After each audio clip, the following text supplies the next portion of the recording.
E se a NASA interrompesse uma transmissão ao vivo? Não por problemas técnicos, mas porque mostraram algo que não deveriam? E se você pudesse sentir o medo na voz dos cientistas, não pelo que diziam, mas pelas pausas entre as palavras?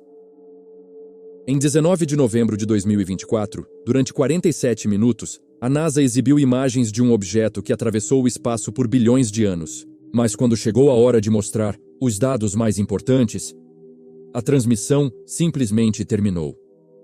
E o silêncio que veio depois pesou mais do que qualquer palavra. O objeto se chama 3I Atlas. 3I significa terceiro visitante interestelar confirmado. Foi detectado em agosto de 2024 pelo sistema Pan-STARRS, no Havaí, vindo de uma região do espaço tão distante que a luz que vemos hoje começou sua jornada quando o universo tinha metade da idade atual. Quando os telescópios começaram a rastreá-lo, perceberam algo imediato. Sua velocidade, 47,3 km por segundo em relação ao Sol. Isso é rápido o suficiente para dar a volta na Terra em menos de 15 minutos. Mas aqui está o problema. Essa velocidade não pode ser explicada apenas pela gravidade do Sol. Como se algo o tivesse empurrado, como se estivesse acelerando sozinho. A NASA marcou a transmissão ao vivo para 19 de novembro. Quase 20 instrumentos diferentes, desde o James Webb até telescópios terrestres no Chile, capturaram dados. Terabytes de informação, centenas de imagens, análises espectrais detalhadas. Antes de mergulharmos no que realmente aconteceu naquela transmissão, deixa o like e ativa o sino. Porque o que a NASA omitiu vai te fazer questionar tudo o que achamos saber sobre visitantes interestelares. Mas quando a transmissão começou, algo estava errado desde o primeiro minuto. A primeira coisa estranha foi a qualidade das imagens. Em 2024 temos o James Webb capaz de ver galáxias a 13 bilhões de anos-luz com detalhes incríveis. Mas as imagens do 3I Atlas que mostraram, borradas, pixeladas, como fotos tiradas com celular de 2010. Os palestrantes explicaram problemas de calibração, ajustes atmosféricos pendentes, processamento em andamento. Mas deixa eu te explicar o que isso significa. O James Webb opera no espaço. Não há atmosfera para ajustar. E calibração é feita antes da observação prioritária, não depois. Eles mostraram 3 imagens diferentes do 3I Atlas. Na primeira, tirada em 2 de setembro, era um ponto brilhante.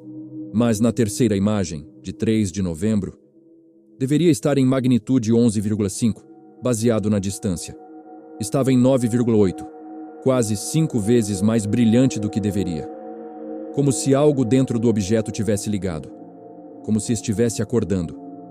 E havia outro detalhe que eles mencionaram apenas uma vez, quase sussurrando. A forma mudava entre as observações.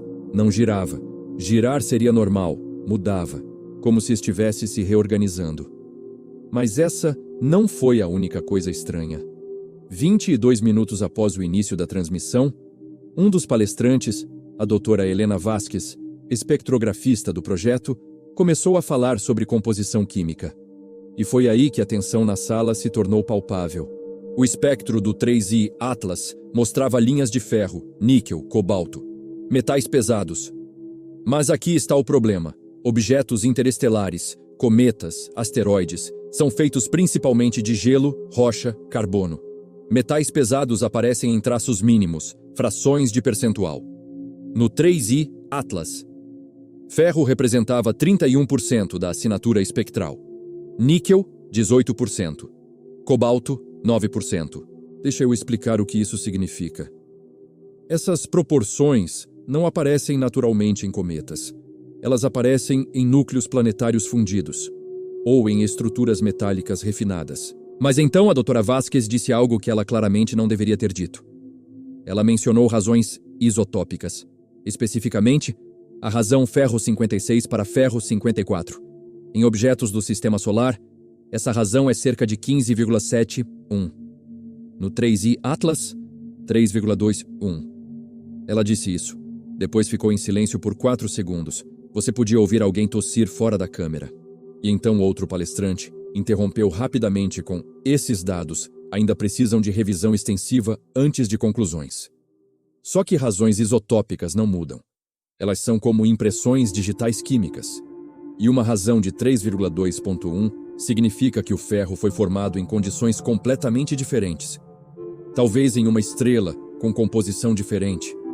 Ou talvez processado artificialmente.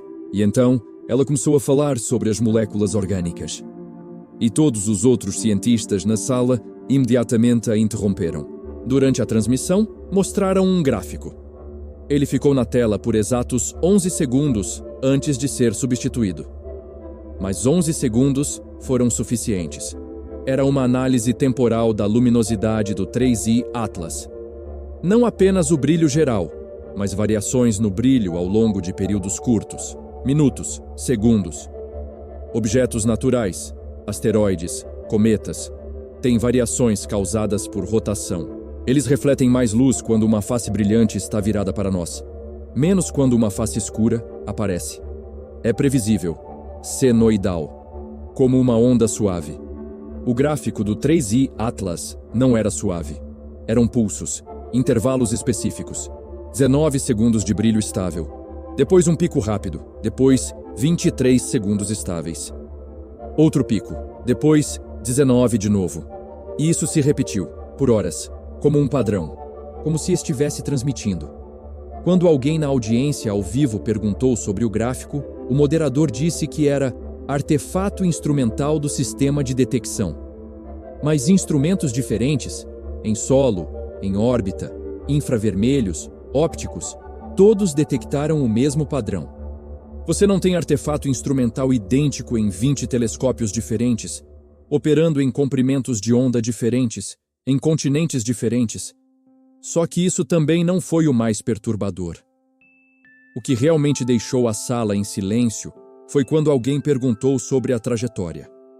Eles disseram que o 3I Atlas veio da direção da constelação de Serpens, velocidade alta, ângulo íngreme em relação ao plano do sistema solar. Típico de objeto interestelar. Mas então, um astrônomo na plateia, alguém que claramente tinha acesso aos dados brutos, perguntou: quando exatamente vocês detectaram a mudança de vetor? Silêncio. 5 segundos inteiros. Mudança de vetor significa que o objeto mudou de direção, sozinho, sem passar perto de um planeta que pudesse alterar sua órbita com gravidade. E foi quando tudo mudou. Um dos palestrantes, o Dr. Marcus Chen, dinâmica orbital, finalmente respondeu. Ele confirmou. Sim, houve uma mudança detectável na trajetória. Pequena, 0,3 graus, detectada entre 12 e 18 de outubro. 0,3 graus parece pouco, mas a essa distância, o objeto estava a 2,1 UA do Sol na época. 0,3 graus significa um desvio de mais de 3 milhões de quilômetros em relação ao caminho esperado. Ele explicou que provavelmente foi causado por desgasificação assimétrica. Quando cometas se aproximam do Sol, gelo sublima, criando jatos de gás que podem empurrar levemente o objeto. É o chamado efeito foguete. Só que o 3I Atlas não é feito de gelo. Lembra? É 58% metal. E mesmo que tivesse gelo, para produzir uma mudança de 0,3 graus a 2,1 UA, precisaria liberar gás com força equivalente a um motor de foguete de pequeno porte. E havia algo mais. A mudança não foi gradual. Foi súbita. Aconteceu em menos de 6 horas. Como se algo tivesse acionado. Como se tivesse tomado uma decisão. Quando perguntaram se havia imagens de jatos ou plumas de gás, o Dr. Chen disse que os dados estavam em revisão. Mas alguém na sala tossiu e murmurou algo que o microfone captou. Não havia plumas. Então, como um objeto metálico muda de direção no vácuo do espaço sem propulsão visível? E por quê? E aqui está o detalhe que ninguém mencionou diretamente, mas estava nos dados. Por que a mudança de trajetória ajustou o objeto para passar mais perto da Terra? Foi quando a transmissão começou a desmoronar. Aos 43 minutos, alguém na plateia, não identificado, provavelmente um jornalista científico, perguntou sobre as estruturas geométricas, mencionadas em um preprint vazado 3 dias antes da transmissão. Você podia ver o pânico. Os palestrantes olharam uns para os outros. O moderador tentou pular para outra pergunta, mas o repórter insistiu. Vocês confirmam ou negam que o imageamento de alta resolução mostrou estruturas retilíneas na superfície? Pausa. 8 segundos. E então a doutora Vasquez, a mesma que mencionou as razões isotópicas, falou. Ela disse: há características na superfície que não são consistentes com erosão natural ou impactos. Estamos consultando especialistas em geologia planetária para... A transmissão cortou. Não gradualmente, não com despedida, a tela ficou preta.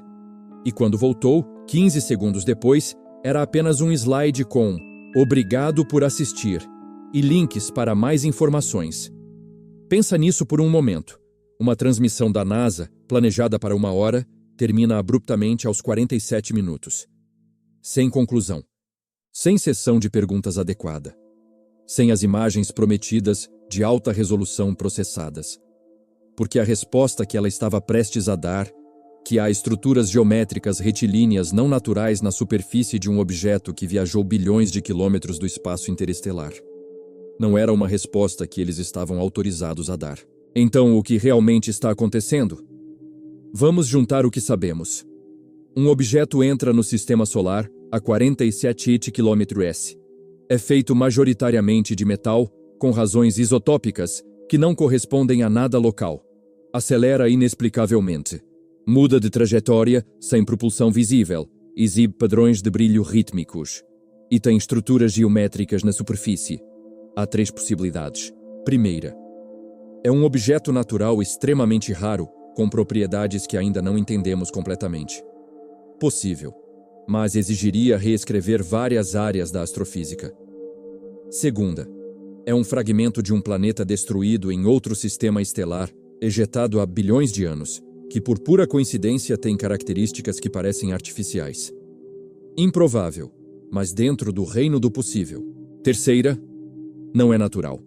E eu trabalho com astronomia há tempo suficiente para saber que quando cientistas da NASA cortam uma transmissão ao vivo, hesitam ao falar e enterram dados sob camadas de "precisa de mais análise". Não é porque os dados são inconclusivos, é porque os dados são conclusivos demais. Se o 3i Atlas for realmente uma sonda, ou fragmento de outra civilização, isso muda tudo. Não apenas nossa compreensão do universo, mas nossa posição nele. Porque não seria apenas vida existe, seria vida tecnológica existe e enviou algo até aqui. E talvez, só talvez, o motivo de eles não terem mostrado as imagens de alta resolução não é porque estão borradas. É porque mostram algo que não deveria estar lá. Painéis, antenas, estruturas que qualquer pessoa reconheceria como projetadas. Talvez a razão de a transmissão ter terminado quando terminou não foi falha técnica. Foi porque a próxima pergunta seria impossível de desviar. E talvez o silêncio depois, a ausência total de atualizações, de dados publicados, de imagens prometidas, não seja porque estão processando. É porque estão decidindo o que fazer com o que encontraram. Durante décadas, apontamos antenas para as estrelas, esperando um sinal.